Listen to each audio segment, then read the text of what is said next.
또 확진자가 또 생겨서 이렇게 어머니 읽어드리려는데 또 이렇게 중간에 또 나눠지게 됐네요. 아무튼 뭐 시작 단계였으니까 다시 한번 보도록 하겠습니다, 엄마. 자, 엄마 보세요.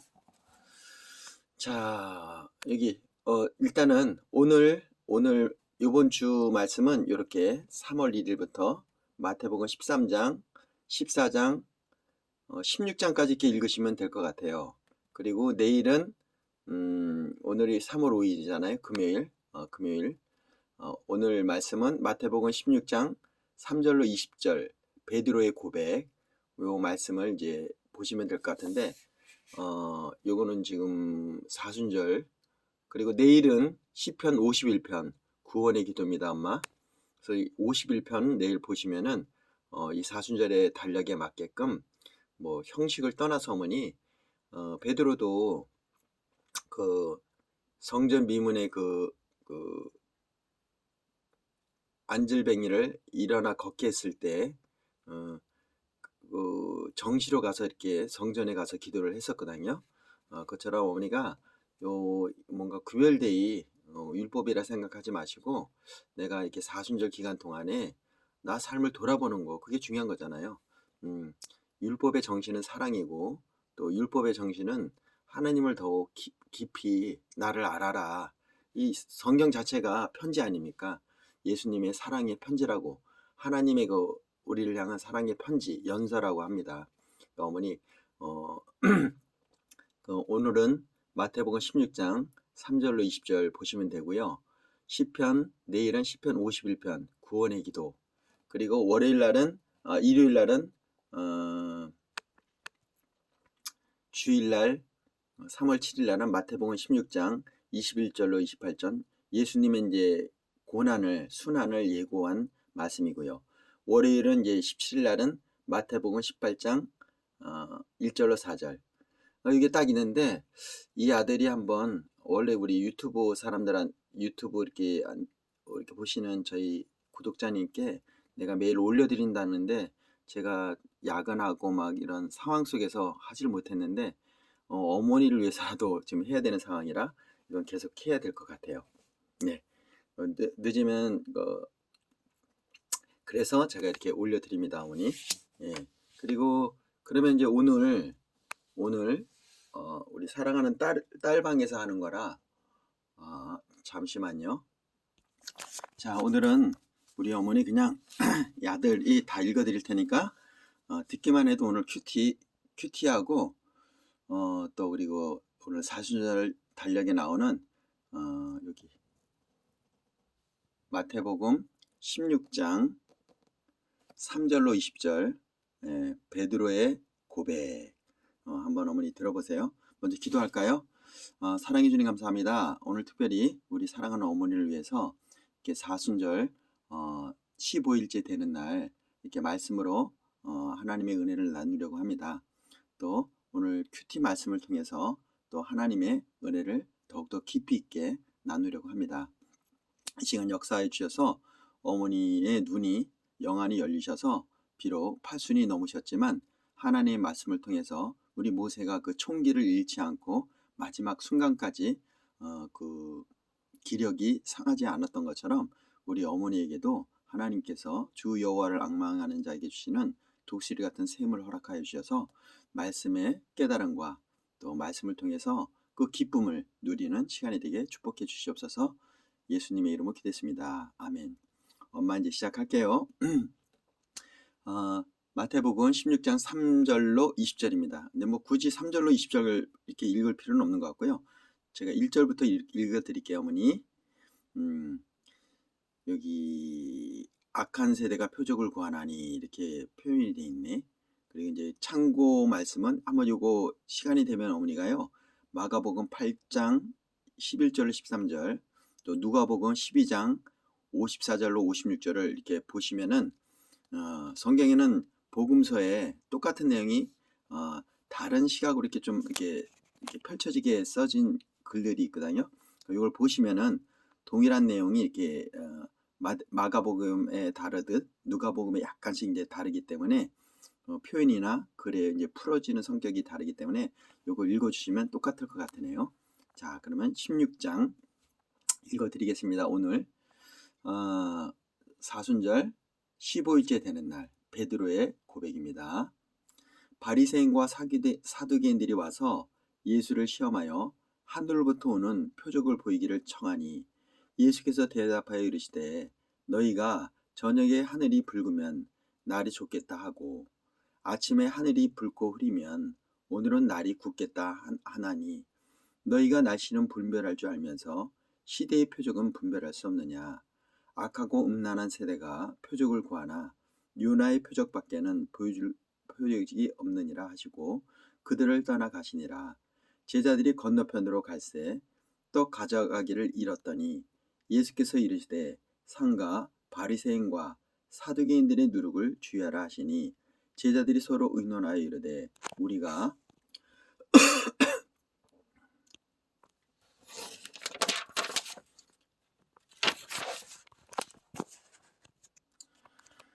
어머니 이 아들이요 이걸 다 읽고 막 기도까지 다 했는데 세상에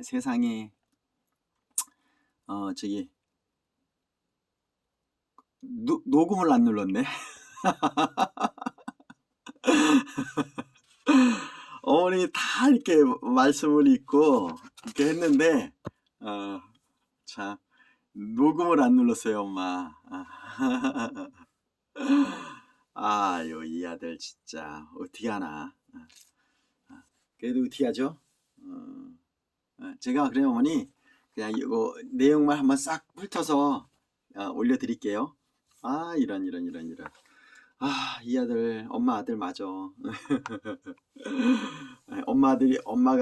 엄마가 난 아들이에요. 어찌게 그냥 되새김질을 하듯 다시 한번 읽을게요. 자 엄마 오늘 생명의 삶 큐티 말씀입니다. 며느리가 보는 이 큐티 말씀을 우리 어머니도 지금 이 책자가 없어서 이 아들이 직접 영상 큐티를 해드리도록 하겠습니다. 자 오늘 금요일입니다 엄마. 자 희생을 통한 영광을 알지 못하는 제자들 마태복음 20장 17절로 13절 말씀 자 읽겠습니다. 예수께서 예루살렘으로 올라가시려고 하실 때 12제자를 따로 데리시고 길에 이르시되 보라 우리가 예루살렘으로 올라가노니 인자가 대제사장들과 서기관들에게 넘겨짐에 그들이 죽이기로 결의하고 이방인들에게 넘겨주어 그를 조롱하며 채찍질하며 십자가에 못 박게 할 것이나 제3일에 살아나리라. 이렇게 미리 예언하신 거예요 어머니. 자 미리 이렇게 예수님께서 12제자들 예루살렘에 올라가시기 전에 이렇게 길에서 말씀해 주셨네. 이것도 의미가 있을 것 같은데 나중에 둘째 형아가 한번 깊이 말씀을 나눠보세요. 둘째의 영적 깊이가 또 어떻게 풀어질지 궁금합니다. 자 그리고 그때 또 이럴 때 또 세베대 아들 어머니가 그 아들을 데리고 요 세베대의 아들 어머니는 20절에 나오는 거 야고보와 요한의 어머니 살로메를 말한다고 하네요. 요거 마태복음 27장 56절 한번 보시고 마가복음 15장 4절에 보면은 요 세베대의 아들 어머니에 대해서 또 이렇게 나오니까 사복음서는 요 같은 내용의 말이 그대로 좀 다른 각도로 이렇게 나오는 게 있으니까 한번 더 이거 끝나고 또 살펴보세요. 그때 세베대의 아들 어머니가 그 아들들을 데리고 예수께 와서 절하며 무엇을 구하니 무엇을 구했을까 엄마? 예수께 이르시되 무엇을 원하느냐 그랬더니 이거 꼭 우리 맹인에게나 여기 지금 맹인들을 또 고치는 일인데 이렇게 항상 예수님 물어보세요. 무엇을 원하냐? 엄마 예수님께서 무엇을 원하냐 할 때 무엇을 원한다고 엄마 얘기하세요. 80된 어머니의 입에서 인생을 다 이렇게 살아오신 어머니 입에서 무엇을 원하느냐 했을 때 어머니가 무엇을 대답할지 궁금하네. 이르시되 나의 이 두 아들을 주의 나라에서 하나는 주의 우편에 하나는 주의 좌편에 앉게 명하소서. 어머니는 사형제니까 두 명씩 좌우로 이렇게 얘기할 수 있겠네. 예수께서 대답하여 이르시되 너희는 너희가 구하는 것을 알지 못하는도다. 내가 마시려는 잔을 너희가 마실 수 있느냐? 그들이 말하되 할 수 있나이다. 어이구, 하긴 뭐래. 다 도망갔으면서. 특히나 베드로는 더 심했어요, 어머니. 다른 제자들은 다 그리할지라 자기는 절대 그리 안 한다 했잖아요. 어, 이르시되 너희가 과연 내 잔을 마시려니와, 예수님께서 그럽니다. 그때는 다 도망갔지만 나중에는 너희가 과연 내 잔을 그래서 전부 다 요한만 빼고서는 다 순교했잖아요, 어머니. 내 잔을 마시려니와 내 좌우편에 앉는 것을 마시려니와 내 좌우에 앉는 것은 내가 주는 것이 아니라, 이거는 이 어머니가 살로메, 야고보와 요한의 어머니 살로메가 얘기한 답을 이렇게 주시는 거예요. 그거는 내 좌우에 앉는 것은 아버지께서 누구를 예비하셨든지 그들이 얻을 것이라. 그거는 예수님의 주관함이 아닌가 봐요. 자, 여기 보면 열 제자가 듣고, 이때는 열 제자네. 열 제자가 듣고, 그치, 열두 제자였으니까 그 야고보와 요한은 얼마나 좋았을까. 자기 엄마가 진짜 예수님께 와서 그 좌우에 앉혀달라고 하니까 얼마나 좋았겠어. 그러니까 두 형제에 대하여 분이 여기거늘. 자, 분이 여겼어요, 엄마. 예수께서 제자들을 불러다가 이르시되 이방인의 집권자들이 그들의 임의로 주관하고 그 고관들이 그들의 권세를 부린 줄을 너희가 알거니와, 너희 중에는 그러지 않아야 하나니, 너희 중에 누구든지 크고자 하는 자는 너희를 섬기는 자가 되고, 너희 중에 누구든지 으뜸이 되고자 하는 자는 너희 종이 되어야 하리라. 인자가 온 것은 섬김을 받으려 함이 아니라 도리어 섬기려 하고 자기 목숨을 많은 사람의 대속물로 주려 함이니라. 그들이 여리고에서 떠날 갈 때 큰 무리가 예수를 따르더라. 이때 맹인들이 나타나요, 엄마. 맹인 두 사람이 길가에 앉았다가 예수께서 지나가신다 함을 듣고 소리를 질러 이르되 주여 우리를 불쌍히 여기소서 다윗의 자손이여 하니. 그랬더니 주변에 무리가 이제 꾸짖어 잠잠하라 하되 더욱 소리 질러 이르되 주여 우리를 불쌍히 여기소서 다윗의 자손이여 하는지라. 예수께서 머물러 서서 그들을 불러 이르시되 너희에게 무엇을 하여 주기를 원하느냐. 뭐 당연한 말씀 아니겠어요? 그랬더니 이들도 당연한 말을 합니다. 주여 우리 눈을 뜨길 원하나이다. 그랬더니 예수님께서 그냥 뭐 즉시로 필요 없어요. 정말 긍휼이 많으신 분이라 예수께서 불쌍히 여기사 그들의 눈을 만지시니 곧 보게 되어 그들이 예수를 따르니라. 자, 이 말씀 요약을 한번 볼까요? 예수님이 인자의 고난과 부활을 말씀하십니다. 세베대의 아들 어머니가, 그러니까 살로메가, 어머니가 두 아들을 주님의 나라에서 주님 좌편에 앉혀달라 청하자, 좌우편에 앉혀달라 청하자 제자들이 분을 냅니다. 예수님은 으뜸이 되려면 종이 되어야 하고 인자는 자기 목숨을 많은 사람의 대속물로 주려 왔다 하심이니라. 치유받는 두 맹인이 예수를 따른다는 말씀이죠. 그래서 예수님께서 나는 섬기러 온 것이 아니라 섬김을 받으러 온 것이 아니라 섬기러 왔다고 이렇게 말씀하시는 내용이 여기 나오는 겁니다. 자, 여기 26절에 보면은 너희는 그렇게 하지 말아야 한다는 것이죠. 너희 중에 누구든지 크고자 하는 자는 너희를 섬기는 자가 되고 너희 중에 으뜸이 되고자 하는 자는 너희의 종이 되어야 하리라. 그래야 큰 자가 된다는 것이죠. 자, 그러면 말씀 본문 해설을 보도록 할게요. 예루살렘으로 올라가는 예수님과 관심과 제자들은 관심이 서로 다릅니다. 예수님이 열두 제자에게 그분의 고난과 죽음 그리고 부활에 대해서 세 번째로 말씀하십니다. 이게 세 번째로 말씀하신 거래요, 엄마. 그때 세베대의 아들들의 어머니가 두 아들 야고보와 요한을 주님의 나라의 가장 영광스러운 자리에 앉게 해달라고 간청합니다. 예수님은 누가 그분 좌편과 우편에 앉는가는 하나님의 소관임을 이렇게 밝히시고, 하나님이 비장하게 십자가 고난에 관하여 말씀하셨어도 제자들이 각기 선입견을 가지고 듣기에 그 의미를 오해합니다. 예수님이 영광을 받으시는 일이 하나님의 뜻을 따라 십자가에서 죽기까지 순종하심으로 이루어짐을 그들은 알지 못했습니다. 예수님의 영광에 함께 하시길 원한다면 먼저 예수님을 닮는 성김과 희생을 실천해야 됩니다. 자, 어머니 자문자답 해보세요. 예수님이 예루살렘으로 가시는 목적이 무엇이었나요? 또 영광을 구하기에 앞서 내가 행할 성김과 희생은 무엇일까요? 우리 어머니 무엇일까요? 자, 그러면 또 그 치유받은 예수님에 따르는 두 맹인에 대한 또 해설을 보도록 하죠. 육신의 눈이 어두운 것보다 큰 장애는 영의 눈이 어두운 것입니다. 예수님이 여리고를 떠나가실 때 시각장애인 두 명이 예수님이 지나가신다는 말을 듣고 주여 우리를 불쌍히 여기소서 다윗의 자손이여 하며 크게 소리로 간청합니다.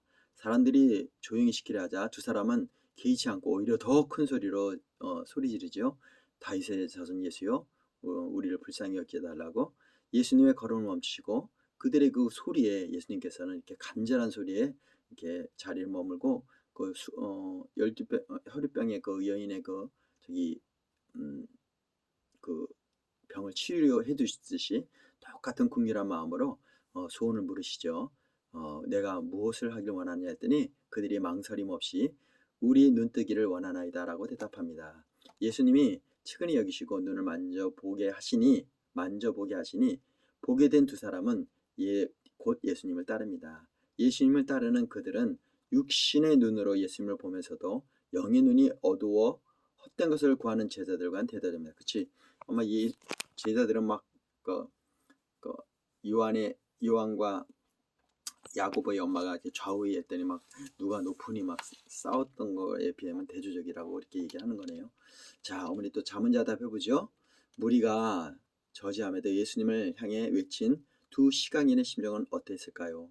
뭐 말하나 마나 있겠지만 엄마도 이런 간절함이 있는가? 또 혈우병을 가졌던 그 여인이 예수님의 옷자락만 만져도 나은다는 그 믿음을 만졌던 그 여인의 마음이나 매일 반 다르지 않을까 생각합니다. 엄마도 이런 간절함이 있어야 된다는 그런 마음이겠죠. 자, 주님 앞에 망설임 없이 간청할 나의 소원은 무엇인가요? 이랬을 때 엄마가 간절히 정말 소원했을 때 예수님께서는 뭘 해줄까 물어보면은 솔로몬 같이 일천번제를 드리고 나서 좀 약간 그 계분 있겠지만 솔로몬도 간절했을 것 같아요. 어머니 어린 나이에 정말 이스라엘 백성들을 치료해야 되는데 그 간절함에 하나님은 무엇을 줄까 했을 때 엄마도 한번 비록 8순이 넘으셨지만 한번 하나님께서 내게 무엇을 줄까 했을 때 어머니가 무엇을 달라 할지 한번 자문자답 해보시고. 자, 오늘의 기도. 주님의 고난과 십자가의 의미를 온전히 깨닫지 못하고 영광의 자리만 구하지 않는지를 돌아봅니다.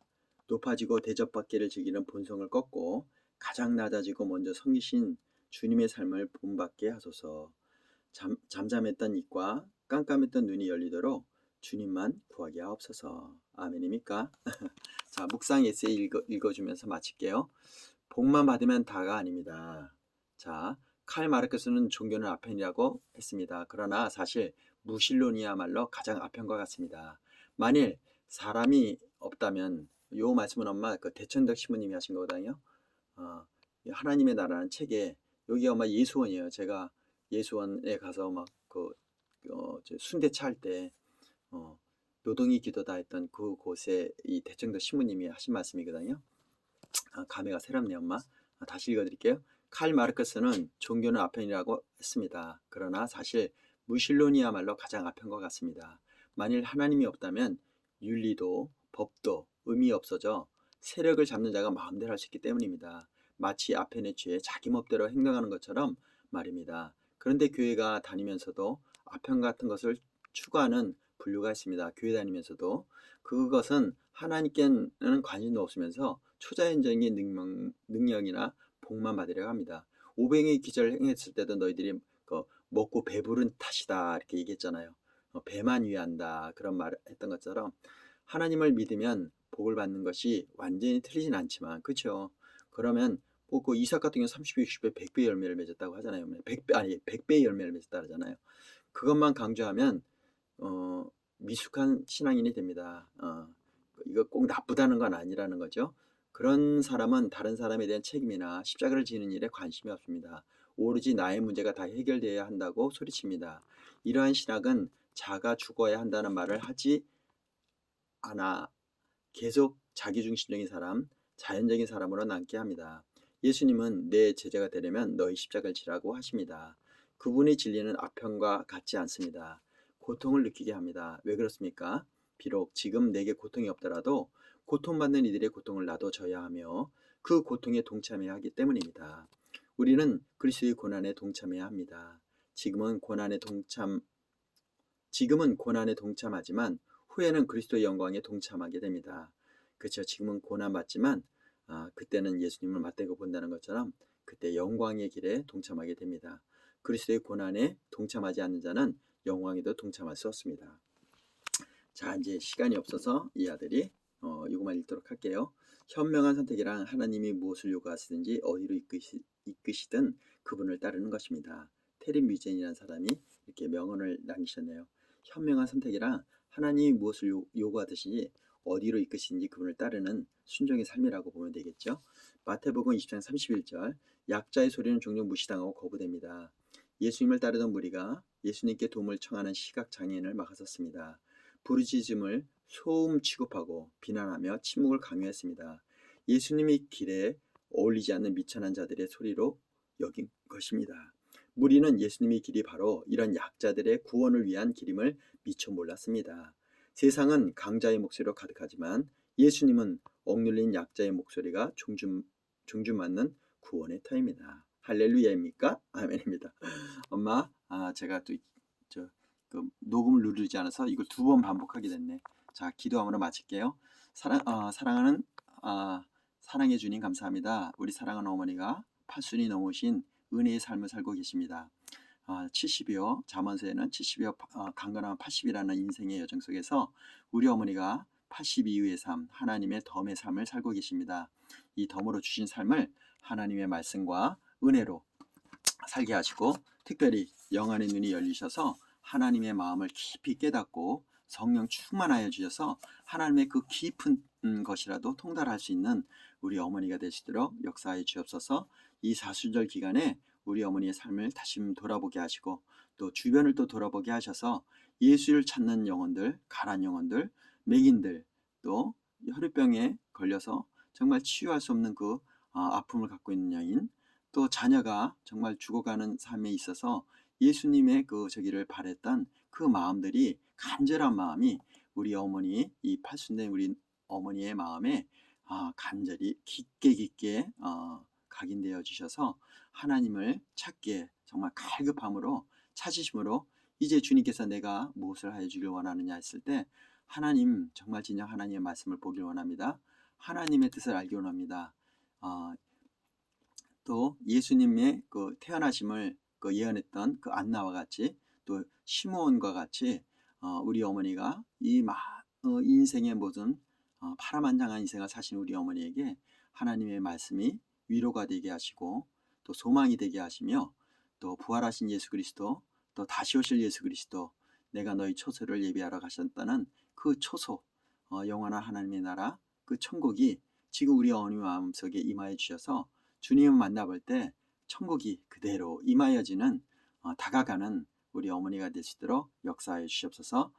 우리 어머니를 사랑하시고 축복하시며 주 여호와를 앙망하는 자에게 주시는 그 앙망함이 간절함이 우리 어머니께 있게 하여 주셔서 독수리 같은 샘을 허락하여 주시옵소서. 모세가 마지막까지 그 눈의 총기를 잊어버리지 않았던 것처럼 우리 어머니도 이 파순된 어머니시지만 육신이나 몸이나 영적으로 강건함을 주시옵소서. 예수님의 이름으로 기도했습니다. 아멘. 아멘입니까 우리 어머니. 자, 이제 아들 출근해요. 오늘 큐티 말씀 다 읽어드렸어요. 사순절 달력에 오늘 말씀도 읽어드렸습니다. 사랑합니다. 축복합니다. 엄마 사랑해. 무지무지 많이 할 만큼 딱 만큼 와인이 알라뷰 주댐무 이리비디. 사랑해요 엄마. 무지무지 사랑해요. 이 셋째 아들이 뭐 우리 형들도 다 사랑하지. 큰형 둘째형 우리 막내도 엄마를 사랑하지. 그러나 백은이는 엄마를 더 사랑해요. 그럼 형들이 또 난리 나겠네. 동생도 그러지 않을 거야. 백은이가 더 특심하니까. 그치. 사랑해 엄마. 저 이제 출근해요. 그럼 여기까지. 안녕, 엄마.